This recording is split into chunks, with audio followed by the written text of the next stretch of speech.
A major winter storm is developing across the United States. Heavy snow, dangerous ice, and historic cold temperatures. This could be the most significant winter weather event of the season. Let me break down what we're looking at. Right now, conditions across the country are setting up a classic battle zone. Arctic air is surging south from Canada, not attached to a typical low-pressure system. This is different. We have an exceptionally strong high-pressure system over Canada driving cold air much farther south than normal. That cold air is colliding with warm, moist air from the Gulf of Mexico. The result is a widespread winter storm that will affect millions of people from the Rockies to the Atlantic coast. This system begins Friday. Precipitation will light up quickly from the Rockies through the Appalachian Mountains. Initially, much of this will fall as snow. Kansas, Oklahoma, Missouri, Kentucky, all starting with snow. But here's the critical concern. A transition zone will develop, areas where temperatures hover right around freezing. That S where we are going to see significant icing, Dallas, Memphis, potentially even into the Appalachian Mountains near Asheville. These areas face a real ice storm threat. I am not drawing exact lines yet. Too early for that level of specificity. The models are still working out the details. By tomorrow, we'll have better data. But if you are in the south central states, this is something to monitor closely. Saturday into Sunday, this system intensifies. The Weather Prediction Center has issued a rare, widespread winter storm outlook. 15 to 30% probability across a massive area, that purple zone on their maps, that S where peak impacts will occur, significant winter storm conditions, both snow and ice. General pattern. Farther north means more snow. Farther south means more freezing rain and sleet. Little Rock, Memphis, Huntsville, portions of the Appalachian Mountains, all areas of concern for potential ice storms. But understand this, any of these locations could end up with a foot of snow instead. The ice could set up farther south. We need more time to nail down specifics. What makes this system particularly concerning is the temperature profile behind it. This isn't just a winter storm. This is Arctic air establishing itself across the eastern United States for an extended period. If we get widespread ice accumulations that knock out power, people will be dealing with those outages in brutally cold conditions. Conditions many southern areas are not equipped to handle. Let me explain what is driving this system. It's not a traditional winter storm in the meteorological sense. Typically, we track low-pressure systems. We watch them develop, strengthen, move along predictable paths. This is different. We have an anomalously strong high-pressure system over Canada. Pressures well above normal. This high is forcing Arctic air south. No low-pressure system directing it. Just pure cold air mass displacement. That cold air is overrunning natural moisture and warmth around the Gulf Coast. The mixing of these air masses is creating the winter weather. It's a fascinating setup. Also makes it harder to predict exact snow and ice locations. The typical forecasting rules don't apply as cleanly when you are not tracking a traditional storm center. The national blend of models shows some remarkable snowfall totals. Richmond, Virginia stands out, 17 inches. That's an average across multiple models, not one outlier model, consistent signal across the board. Richmond, if you are a snow enthusiast, this looks like a significant event for you. Widespread 6 to 8 inches appears likely across a large area. Some locations could see 14 inches or more. Where exactly? That's what we're working to determine. There will be a band of a foot or more snow, probably stretching several hundred miles. Is that band centered over Tennessee, Virginia, North Carolina? That's the question we will answer over the next 24 to 48 hours. New York City showing 7 inches in the blend. Pikeville, Kentucky, also around 7 inches. Nashville, 7. Knoxville, 10. Memphis, just over 5. Little Rock, 5. These are conservative averages. Some locations will exceed these amounts. The models show good agreement on snow in the Oklahoma and Texas panhandles, 8 to 9 inches in Woodward, Oklahoma. That forecast has higher confidence because it happens sooner. Models handle near-term predictions better. I am not showing ice accumulation maps yet. Here is why. Ice forecasts are incredibly sensitive to small temperature changes. Half a degree difference determines whether you get rain, freezing rain, or snow. The models are still fluctuating on exact temperature profiles. I'd rather wait until we have more consistent data than show you scenarios that might change dramatically.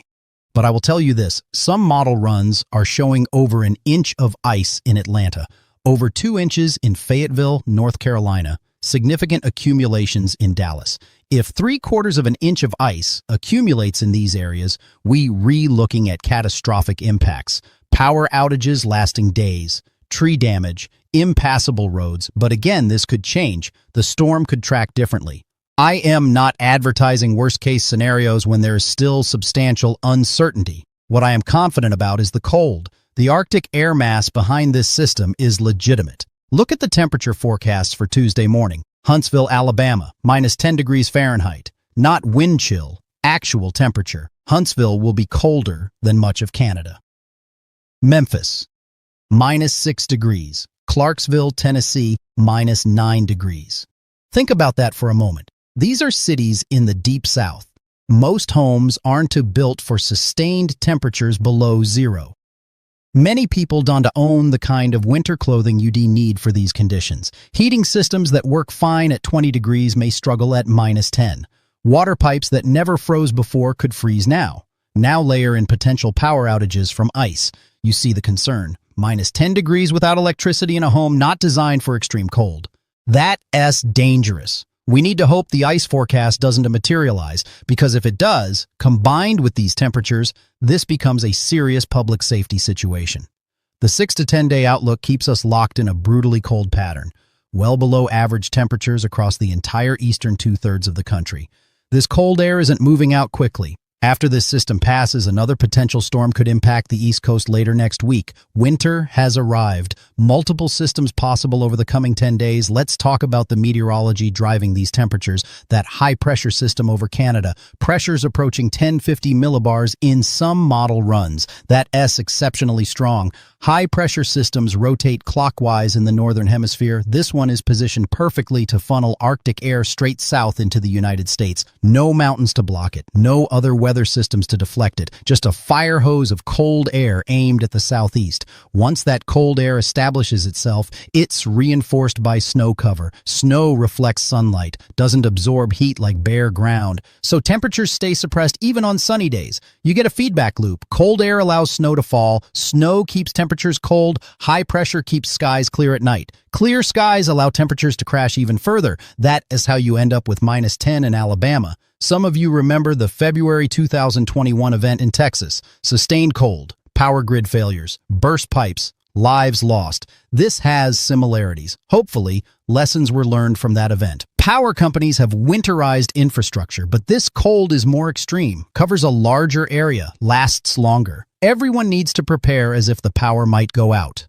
Practical steps. If you write in the potential impact zone, start now. Don't wait. Water is critical. Fill bathtubs, fill containers. If power goes out, water systems can fail. Frozen pipes, pump failures. Store water now while everything works. Food that doesn't require cooking. Batteries, flashlights, check your medications. Make sure you have enough for at least a week. Heat is the other concern. If you have a fireplace, stock firewood now. Keep it dry. If you have a generator, test it. Make sure you have fuel. But use generators safely, outside only, never in garages, basements, or near windows. Carbon monoxide kills. Every winter, people die from using generators indoors. If you don't have backup heat and the power goes out, your strategy is containment. Pick one room, preferably interior, away from exterior walls. Move everyone into that room. Use blankets, sleeping bags, body heat, seal off other rooms. You are trying to keep one small space warm rather than heating an entire house. It works. People have survived this way. Check on neighbors, especially elderly neighbors. People living alone. They may not be monitoring weather forecasts closely. They may not have transportation to get supplies. A simple knock on the door could save a life. Hey, big storm coming. Do you need anything? That conversation takes 2 minutes. Could make all the difference. For those with livestock or outdoor animals, this is serious. Horses, cattle, chickens. They need shelter from wind, access to unfrozen water. That means breaking ice multiple times per day or using heated waterers. Animals can survive cold if they have food, water, and wind protection. Take those away and they in trouble. Start planning now how you'll provide those things if temperatures hit -10. The timing of this event. Friday through Monday, weekend storm. That's actually somewhat fortunate. Many people need to commute to work. Schools will likely be closed. less traffic during the worst conditions. But it also means services are limited, many businesses closed. Getting help if you need it becomes harder. Plan as if you are on your own for 72 hours. Travel during this event is strongly discouraged. I know some of you have to travel for work, essential workers, emergency services. For everyone else, stay home. Ice is incredibly dangerous to drive on. Even experienced winter drivers struggle with ice. It's not like snow where you can get traction. Ice is ice. Your vehicle slides. Doesn't matter if you have four-wheel drive, chains, experience. Ice wins. If you absolutely must travel, prepare your vehicle like you might get stranded. Extra blankets, water, food, phone charger, shovel, sand or cat litter for traction, full tank of gas. Tell someone your route and expected arrival time. These seem like extreme precautions until you are sitting in your car on a closed highway at 2 in the morning in -5-degree temperatures. Then they were just common sense. Let's talk about model agreement and uncertainty. Right now, the models agree on the broad pattern. Arctic air moving south, precipitation developing Friday, heavy snow somewhere, ice threat somewhere. What they don't agree on is exact placement. Where specifically does the heaviest snow fall? Where exactly does the ice accumulation occur? Those details matter enormously if you are trying to plan. The GFS model has been showing this system for several days. Fairly consistent on overall pattern, less consistent on details. The European model has similar ideas but slightly different tracks. The Canadian model splits the difference. When models disagree, we wait for more data. Each new model run incorporates better atmospheric observations. We get closer to the actual event. Forecasts improve. By tomorrow, we should have much better clarity on snow amounts. I'll be able to give you ranges, 12 to 24 inches possible in this area, 6 to 12 in that area, that kind of specificity. For ice, probably need another day beyond that. Thursday, we should have good confidence on ice accumulation zones. Some of you are asking about the East Coast. Will this system strengthen off the coast? Will it become a nor'easter? Right now, models are split. Some take the system out to sea quickly, limited impact from Washington to Boston. Other models strengthen the system and bring it up the coast. That scenario means heavy snow for the I-95 corridor. Philadelphia, New York, Boston. Potentially major storm. Too early to call. Coastal storms are notoriously difficult to forecast until they nearly happening. Small changes in track make huge differences in snowfall. 50 miles east means rain. 50 miles west means 2 feet of snow. We'll know more Thursday. For now, if you are along the coast from the Carolinas to New England, stay alert. This could develop into something significant. Temperature records could fall, not just daily records. Some locations might challenge monthly records, all-time January records in some southern cities. When you have temperatures 15 to 25 degrees below average for multiple days, records fall. This is the kind of cold pattern that gets remembered. Gets compared to historic events. 1977, 1985, 1996, those benchmark cold outbreaks.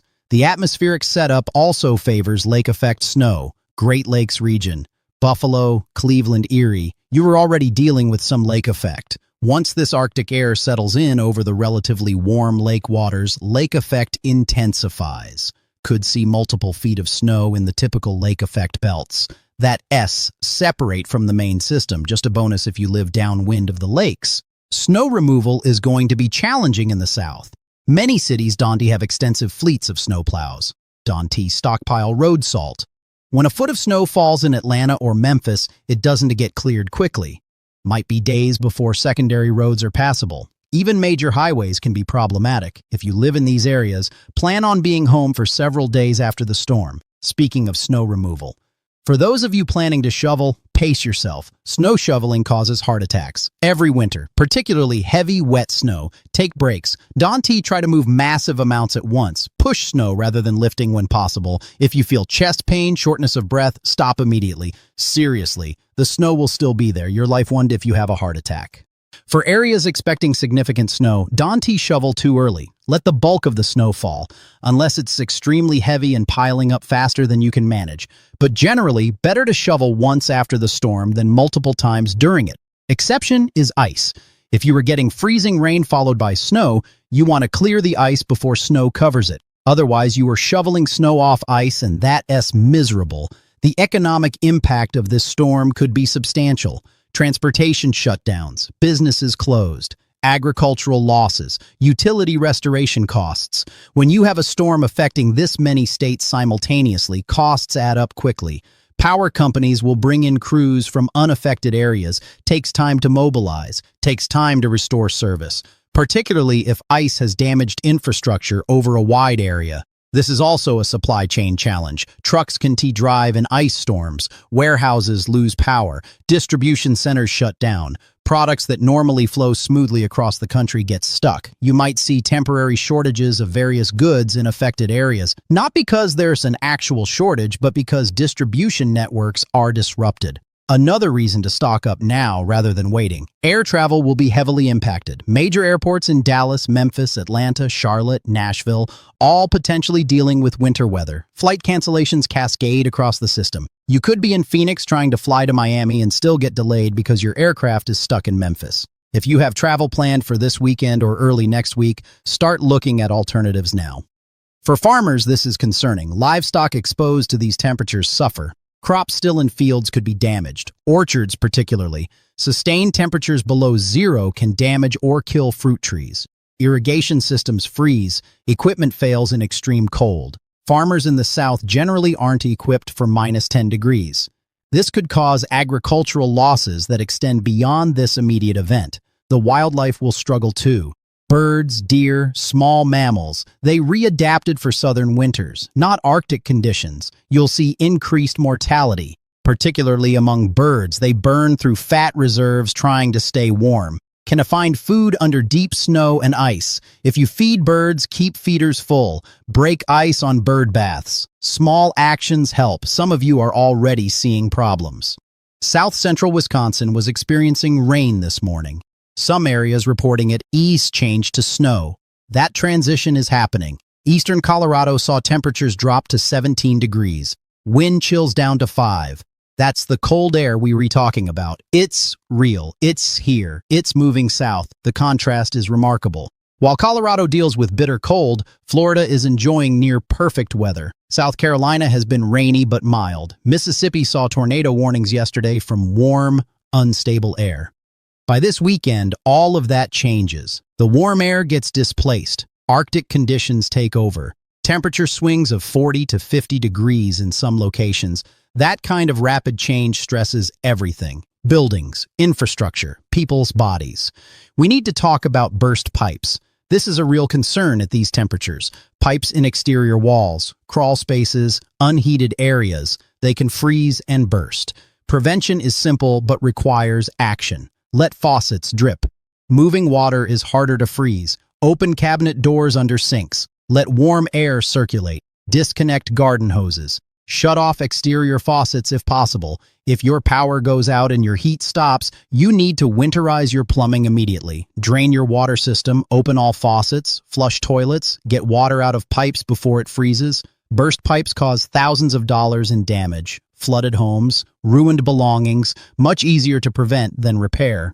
For those on well water, understand that if you lose power, you lose water. Wells require electricity to pump. Have stored water ready. If you have advance warning your power might go out, fill every container you own. Bathtubs, sinks, bottles, buckets. Water is more critical than food. 3 days without water becomes a serious problem. Heating with alternative sources requires extreme caution. Kerosene heaters, propane heaters, any combustion device produces carbon monoxide. You must have ventilation, crack a window. Seriously, people die every winter because they seal up a room completely and run a heater. You retrading hypothermia risk for carbon monoxide poisoning risk. Not a good trade. Ventilate, never heat with your stove or oven, gas or electric. This is dangerous. Ovens aren't designed for space heating. Gas ovens produce carbon monoxide. Electric ovens can cause fires. It's tempting when you desperate to get warm, but it's not safe. Do it. For those with medical conditions requiring electricity, contact your power company now. Many utilities have priority restoration lists for medical necessity customers, but they need to know about you in advance. If you are on oxygen, have a CPAP machine, require refrigerated medications, call your utility. Get registered. Have a backup plan. Know where you will go if power stays out for days. This storm is also a mental health challenge, being stuck inside for days, potentially without power, cold, dark. That's stressful. Check on people. Phone calls, text messages, social connection matters.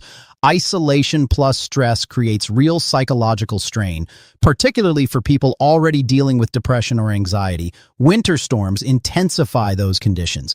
Parents with kids home from school, plan activities now. Board games, books, things to do without electricity. Cooped up kids get stir crazy. Stir crazy kids drive parents crazy. Everyone's stress level rises. Having a plan helps. Keep kids occupied. Maintain routines as much as possible. Normal meal times, normal bedtimes. Structure reduces anxiety. The forecast confidence is increasing for the overall pattern, but still uncertain on details. That's important to understand. I am very confident Arctic air is coming. Very confident precipitation will develop. Very confident this will be a significant winter weather event. Less confident on exact snow totals at specific locations.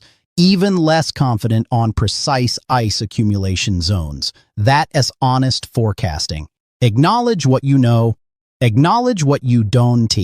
As we get new data, I'll update. Planning 2 videos tomorrow, 2 more Thursday. Potentially going live Friday, Saturday, Sunday as the storm unfolds. This is a major event, warrants extensive coverage. You need information to make good decisions. I'll provide that information as accurately as possible. Historic cold is coming, significant snow is coming, dangerous ice is possible. This is not fear-mongering. This is what the data shows. Prepare accordingly. Don't panic. Panic doesn't help. Preparation helps. Make a plan. Get supplies. Check your equipment. Look after vulnerable people. Stay informed. Tomorrow we'll have much better information on snow amounts.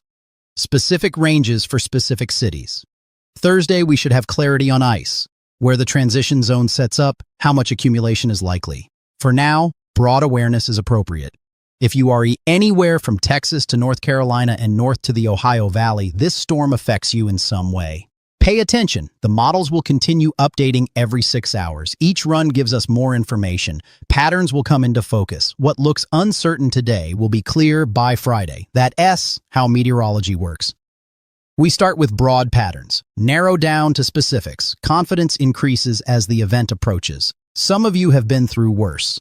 The blizzard of 93, superstorm of 96. You've seen major winter weather, you know what to expect. Your experience is valuable. Share it with neighbors who haven't been through events like this. Help your community prepare. That local knowledge matters. For those new to serious winter weather, listen to experienced people. Don't try to drive if authorities say don't drive. Don't assume your vehicle can handle it. Don't assume you can handle it. Ice storms are different from regular winter weather. More dangerous, more unpredictable.